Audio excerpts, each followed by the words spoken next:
زیرناپ ویښتو یا دغه شانتې کم زیر بغل ویښتو د ترخونو ویښتو لرې کول هغه څرنګه دي، په څومره وخت کې، په څومره مدت کې د دې لرې کول هغه ضروري دي.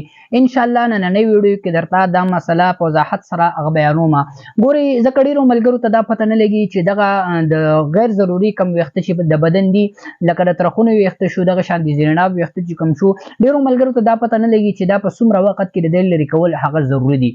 ان شاء الله نننۍ ویډیو کې به تاسو ته دا وضاحت زیرناپ ویښته شو یا دغه شانتي زیر بغل ویښته شو، د ترخونو ویښتو د بدن غیر ضروري ویښته چې کم دي، د هغې لپاره شریعت یو حد زموږ دپاره متعین کړی دی چې په دغې ورځو کې په دغه وخت کې دننه د دې لرې کول هغه ضروري دي. که د دې نه واوړي نو بیا سړی هغه ګناهګارېږي.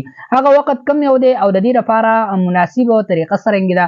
ګورئ دغه ویښته چې کم دي په هفته کې دننه یو ځل هغه د مونږ او تاسو لري کو، دا مستحب دي. صحیح ده، په هفته کې دننه د ضرورت نه زیات غیر ضروري بال چې کم دي او ویښته چې کم دي هغه مونږ تاسو لري کو په یوه هفته کې. که د یوې هفتې نه پاتې شي د عذر د وجې نه یا بغیر عذره د یوې هفتې نه وروستو شي، نو 15 ورځې بعد چې کم دی هغه د دغې ویښته لرې کول هغه پکار دي.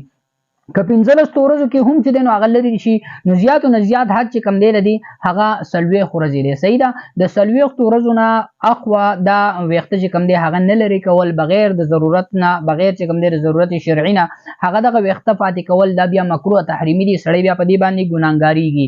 نو د 40 ورځو نه اخوا که یو سړی دا ویښته لرې نه کړي نو دا سړی به ګناهګار وي د شریعت د طرف نه. په 40 ورځو کې دننه دا ویښته لرې کول هغه ضروري دي. ګوره چې د دغې ویښته لرې کول ولې ضروري دي؟ ځکه چې په دې کې صفایي ډېره ده او صفایي چې کم دی دا د ایمان یو حصه ده. الطهور شطر الایمان چې کم دی، صفایي د ایمان یو جز دی، یو حصه ده. په دې وجې نه شارع چې کم دی زموږ دپاره یو حد متعین کړی دی چې په 40 ورځو کې دننه دا لرې کړي چې انسان ته صفایي چې کم دی هغه زیاته حاصله شي. نو دا یو معلوماتي او یو ډېره اهمه مسله هغه مې ستاسو خدمت کې پیش کړله.